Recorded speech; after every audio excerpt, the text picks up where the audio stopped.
Hello, Realtors, and May the 4th be with you.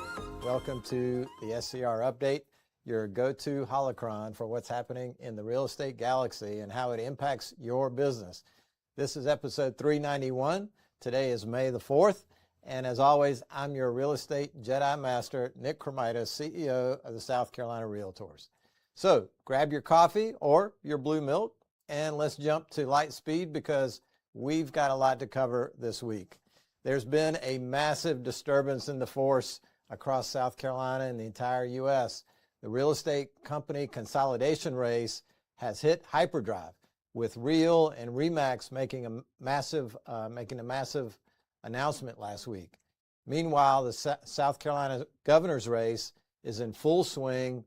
Beaufort is striking back on property rights by capping short-term rentals, and so much more. Now, even though April has come to an end, the legacy of Fair Housing Month is still strong with us. We felt that it was a perfect moment to step back and reflect and discuss how this, there was a major announcement by HUD last week and how this is going to impact our regulatory landscape. So today we're going to dive into that letter that was issued by HUD's Office of Fair Housing, as I mentioned last week. For years, agents have been very concerned. They've been trained not to mention school ratings or crime statistics that might get them hit with a steering violation. But the HUD letter that went out last week says that industry leaders, meaning NAR, have basically created, quote unquote, a professional gag order that actually hurts consumers.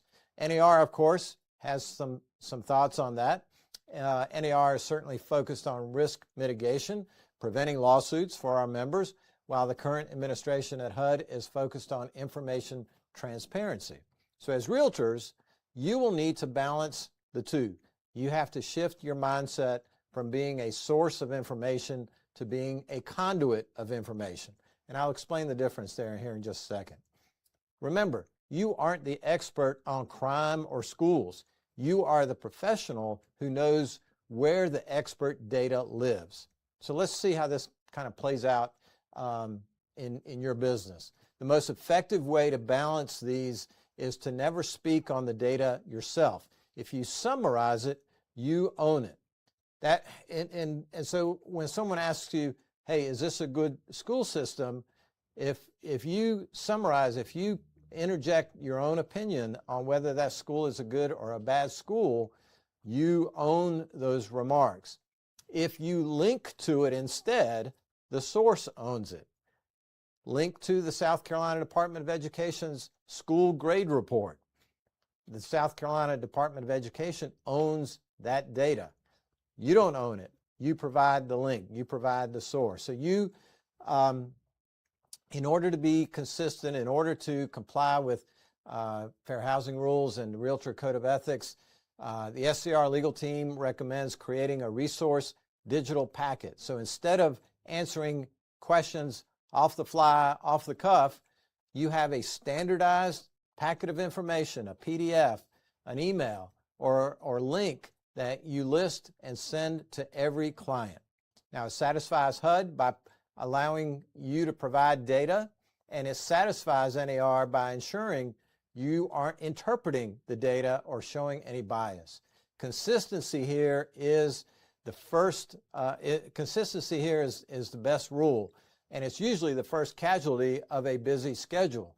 So the way you fix that is create a standard disclosure packet for every buyer presentation.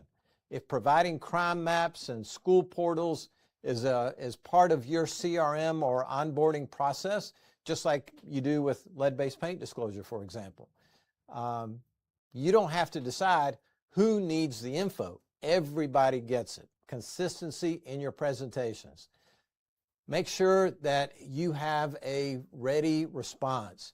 Use a neutral pivot to ensure you're not accidentally slipping into subjective territory. Someone asks you about crime data or school data, easy response. To ensure Mr. or Miss Client, Mr. or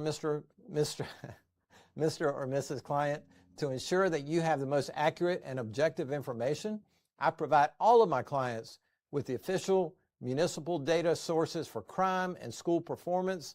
This allows you to evaluate the neighborhood based on your specific needs using the same data that local law enforcement or the school board or that the city uses. Opinions often slip out because agents feel like they aren't being helpful. And you're one of the primary elements of your relationship is your expertise of your local market, right? So I know it can feel like you're being cold or unhelpful, but you need to practice like everything else in your business. Gather the other agents in your office. Have sessions where some of the agents are acting as clients and the other agents in their role as a buyer or listing agent, and role play these situations. You know, ask questions and have your responses ready. It is, you know, safety questions always come up, right?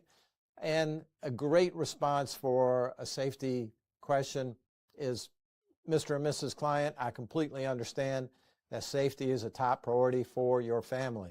Safety means something different to everyone. I want to make sure you're looking at the data for your community rather than my personal perspective. Realtors, as always, lean into your broker in charge for guidance. There are situations that you're going to find yourself in that aren't going to have ready-made answers. Remember the code of ethics. Remember the golden rule. Treat others the way you would want to be treated. If you treat everybody the same, these questions about steering, HUD-related concerns, all disappear. All disappear. Remember always also to contact the legal hotline for any of these real estate-related questions regarding HUD or anything else regarding the Realtor Code of Ethics. So, Mike, I think that is kind of a wraps up a Don't Do That segment and everything into this week's update. Can't believe it's the month of May already, so let's wrap this one up. Realtors, thank you for tuning into our HoloNet broadcast today. Remember, in this market, sell or not sell. Shoot, Mike, I screwed it up.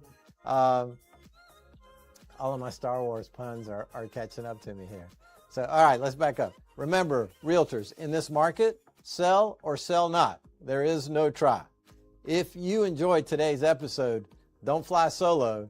Share it with your Rebel Alliance. Click the like button and hit the subscribe button faster than the Millennium Falcon making the Kessel run, which Han Solo did in 12 parsecs. Now, you know, a little bit of Star Wars trivia here, Mike. I don't know if you and Tyler know this, but most people think that a parsec is a unit of time, but really a parsec is a unit of distance, roughly 3.26 light years, which is, I think, about 19 trillion miles. So the Kessel Run, which typically was a 20 parsec route used to smuggle spice from the mines of Kessel, these are often guarded by the Empire, which made it pretty risky to try to smuggle in and out of this route. So by taking a riskier, shorter, and more direct path through a treacherous area of space known as the Maw, which is kind of full of black holes, Han proved that the superior speed and navigation of the Falcon, shaving off 8 parsecs from the standard route. So now you know. Now you know, Mike. For show notes, links to the HUD guidance letter, everything else we discussed, check out our data banks down in the episode description. I'm Nick Kromitis. Until next time, avoid the dark side of compliance. Keep your transactions on the light side of the Code of Ethics, and may the 4th be with you always. Take care, everyone.